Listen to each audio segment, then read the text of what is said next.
नमस्ते विद्यार्थियों। इसके पहले कालांशों में आपने पढ़ा होगा लोकोप्रिय गोपीनाथ बरदले के बारे में।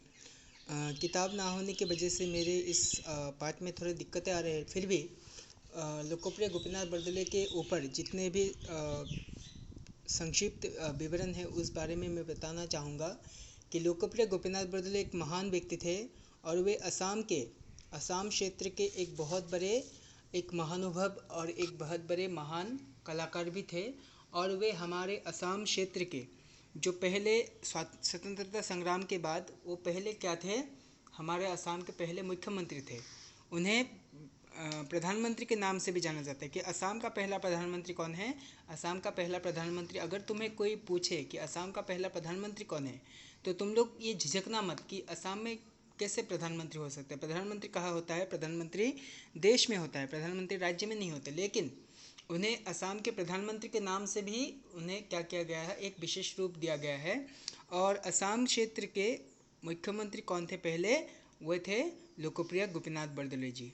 और लोकप्रिय गोपीनाथ बरदले, लोकप्रिय क्या है? लोकप्रिय एक उपाधि है। जैसे हम लोग ज्योति प्रसाद अग्रवाल के नाम के पहले हम लोग क्या लगाते हैं? रूप कुंवर। उन्हें रूप कुंवर नाम दिया गया था, यानी उन्हें क्या किसने दिया था? कलागुरु विष्णु प्रसाद राभा ने। तो विष्णु प्रसाद राभा के नाम से पहले भी क्या लगाया गया है?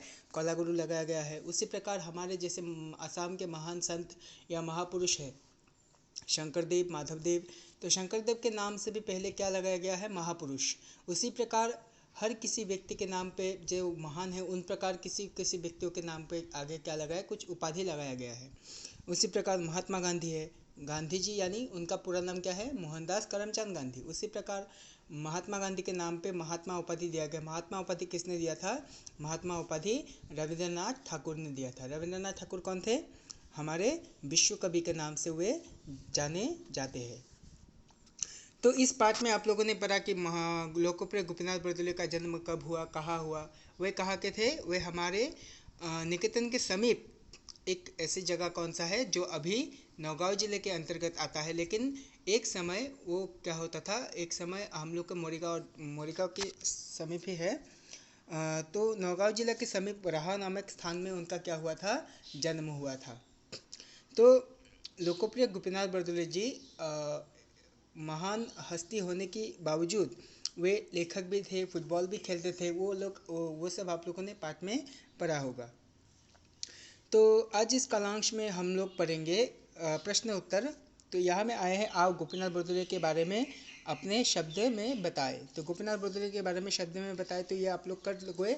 तो आप लोग ये करके अच्छी तरह से सुंदर तरीके जितना सकोगे उतना कर देना, करके मेरे व्हाट्सएप पे दे देना। अगर नहीं सकोगे तो मैं कर दूंगा।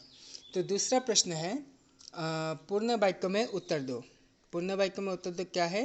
पाठ में किस महान व्यक्ति का उल्लेख हुआ है? पाठ में लोकप्रिय गोपीनाथ बरदले के बारे में उल्लेख हुआ है। बरदले जी की प्राथमिक शिक्षा कहाँ प्रारंभ हुई? बरदले जी की प्राथमिक शिक्षा, ये प्रश्न उत्तर आप लोग करना। गुवाहाटी विश्वविद्यालय की स्थापना कब हुई? मैं भी आप लोग इस पाठ में पढ़ चुके होंगे तो लिख लेना। प्रश्न उत्तर को करके सुंदर तरीके से मुझे दे देना। बरदले जी का जन्म कब और कहाँ हुआ ये मुझे बताने की जरूरत नहीं है, आप लोग ही बताना। उनके माता पिता के नाम, बरदले जी द्वारा रचित किन्हीं दो ग्रंथों के नाम, असम राष्ट्रभाषा प्रचार समिति की स्थापना कब हुई और इसके प्रथम कौन थे, ये भी लिखना है। बरदले जी को भारत सरकार ने किस उपाधि से सम्मानित किया है? तो मैंने उस दिन कहा था, प्रश्न भी पूछा था कि भारत में 2019 में हमारे असम क्षेत्र से किस व्यक्ति को भारत रत्न उपाधि दिया गया है। भारत रत्न क्या है? भारत रत्न हमारे भारत के सर्वोत्तम एक उच्चरिक एक क्या है? पदवी है जो किसी किसी व्यक्ति को, सम्मानित व्यक्ति को दिया जाता है।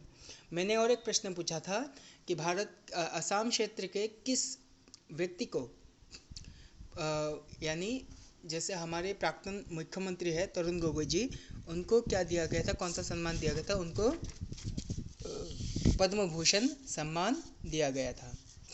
तो इसी प्रकार इस तरह की बातों को हमें क्या रखना चाहिए? ध्यान रखना चाहिए। यहाँ में और एक व्यक्ति है, असम में अनेक स्वाधीनता सेनानी हुए। नीचे कुछ तस्वीरें दी गई है, शिक्षक की सहायता से कक्षा में इनके बारे में चर्चा करूँ। तो इसके बारे में मैंने आप लोग को पहले ही बताया है। कनकलता बरुआ के बारे में आप लोग बहुत जानते हैं, वह भी नौगांव के ही थे। नौगांव के नहीं, वे गहपुर के थे। और नौगांव के कौन थे? नौगांव के हमारे शंकरदेव थे, उसी प्रकार बहुत सारे व्यक्तियाँ थे। उसी प्रकार तरुणराम फुकन जी है, उनके बारे में मैंने तुम लोग को नहीं बताया, लेकिन इसके बारे में मैं अगली कक्षा में बताऊंगा। चंद्रप्रभा शैकानी जी है, नवीन चंद्र बरुआ है। तो ये सब, इन सब व्यक्तियों के बारे में जानना अति आवश्यक है। इसके बाद यहाँ में दिया गया है कि इन्हें ध्यान से देखो। ये क्रम है, कुछ क्रम जिन्हें वर्ण के साथ जुड़ा गया है। वर्ण को अच्छी तरह से पढ़ना। आओ जाने और शब्द लिखे, ये सब को भी सीखना है। हंस, अंक, पंख, रंग, रंग, संग, अंगूर, लंगूर, जंगल, ये सब शब्द याद रखना है जहाँ में अंक का प्रयोग किया गया है और चंद्र बिंदु का भी प्रयोग किया गया है। इसके बाद शब्दार्थ है, शब्दार्थ को अच्छी तरह से पढ़ लेना है। यहाँ में दिया गया है, आओ जाने। लोकप्रिय गोपीनाथ बरदोले जी की मृत्यु असम और भारत सार्वजनिक जीवन में कभी न पूर्ण होने वाली शून्यता है। ये किसने कहा था? डॉक्टर राजेंद्र प्रसाद, यानी भारत के जो प्रथम राष्ट्रपति थे, उन्होंने इस तरह का मंतव्य किसके दिया था? असम के गोपीनाथ बरदोले जी की मृत्यु पर दिया था। बरदोले जी स्वराज आंदोलन के एक निर्भीक सेनानी थे। एक साहसी मुख्यमंत्री के रूप में उन्हें असम से जुड़ी विभिन्न समस्याओं का सामना करना पड़ा था। यह भी जवाहरलाल नेहरू ने लिखा था। तो ये कौन थे? भारत के प्रथम प्रधानमंत्री, जिन्हें हम चाचा के नाम से पुकारते हैं। तो इस कालांश में आप लोगों ने जितना भी हो थोड़ा थोड़ा आप लोगों ने सीखा, और इसके उपरांत आप लोगों को अगर गूगल में या सर्च में करके देखेंगे तो और कुछ मिलेगा।